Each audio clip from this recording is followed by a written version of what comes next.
আমাদের যেই ঘোষিত স্কোয়াড ছিল সেখান থেকে Nahid Rana he has withdrawn himself, ও যাচ্ছে না। নাহিদ রানা কদিন আগেই পিএসএল খেলতে ছিলেন পাকিস্তানে। দেশের বাইরে প্রথম ফ্র্যাঞ্চাইজি লিগ নিয়ে বেশ উচ্ছ্বসিত ছিলেন টাইগার পেসার। যদিও কোনো ম্যাচ না খেলে সেখান থেকে ফিরেছেন ভয়াবহ অভিজ্ঞতা নিয়ে। সে কারণেই এখন আর সেখানে যেতে চাচ্ছেন না তিনি। সিরিজ থেকে নাম প্রত্যাহার করেছেন দলের আরও দুজন। কোচিং স্টাফের মধ্যে থেকে জিমি ন্যাথন, আমাদের ফিল্ডিং কোচ এবং ট্রেনার যে আছে, এই দুজন যাচ্ছে না। রাহিদা যেহেতু রিসেন্টলি ওখানে ছিল, স্বাভাবিকভাবে ওর অনেক কিছু মুখোমুখি হতে হয়েছে, তো সেটাই হয়তো তাকে এই সিদ্ধান্ত নিতে সাহায্য করেছে।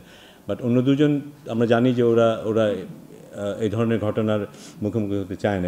ভারত পাকিস্তান সংঘাতের পর এই সিরিজ ছিল অনিশ্চয়তায়। রিশাদ সহ অনেক ক্রিকেটারই আপত্তি জানিয়েছিলেন সেখানে যাওয়ার ব্যাপারে, কিন্তু এখন যেতে রাজি হয়েছেন তিনজন বাদে বাকি সবাই। আইপিএল শেষে দলের সঙ্গে যোগ দেবেন মুস্তাফিজও। পিসিবিও প্রতিশ্রুতি দিয়েছে সর্বোচ্চ নিরাপত্তার। তারপরও ক্রিকেটারদের নিরাপত্তার জন্য বাংলাদেশ সরকারের পক্ষ থেকে থাকবে বিশেষ ব্যবস্থা। পাকিস্তান ক্রিকেট বোর্ডের চেয়ারম্যান, তার সাথে কথা হয়েছে এবং উনি বলেছেন যে আমাদের পক্ষে যতটুকু করা সম্ভব আমরা সব কিছু করবো। আমাদের দেশ থেকে সিকিউরিটি পার্সোনাল যাবেন ওখানে, একটা group of people will go, তারা দলের সাথে থাকবেন আলাদাভাবে সিকিউরিটি দেখার জন্য। রিশাদও কিন্তু ভাবেনি যে তা নয়, তবে আমার ধারণা যে গ্র্যাজুয়ালি আস্তে আস্তে সবাই বোধহয় একটু স্বাভাবিক হতে পেরেছে, নিজেদের মধ্যে আলাপ করেছে। আমাদের হেড কোচ নিজে যাচ্ছে, সব কিছুই হয়তো অন্যদেরকেও মোটিভেট করেছে। মুস্তাফিজ জয়েন করবে।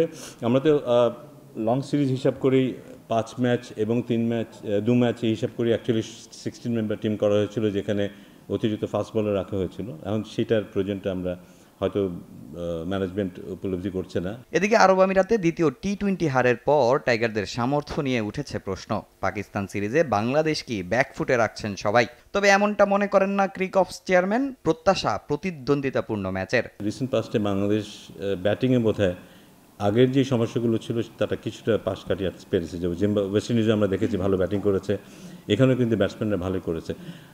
বোলিং নিয়ে যতটা আমাদের কনফিডেন্স ছিল সেই জায়গাটায় বোধহয় আমরা কিছুটা মার খেয়েছি। ওই জায়গাটা যদি আমরা আমাদের ধারাবাহিকতা ধরে রাখতে পারি, পাকিস্তানে আমরা মনে হয় ভালো করবো। কম্পিটিটিভ ক্রিকেট হবে। আরব আমিরাত থেকে আগামী রোববার পাকিস্তান যাবে বাংলাদেশ। তামিম হোসেন, সময় সংবাদ, ঢাকা।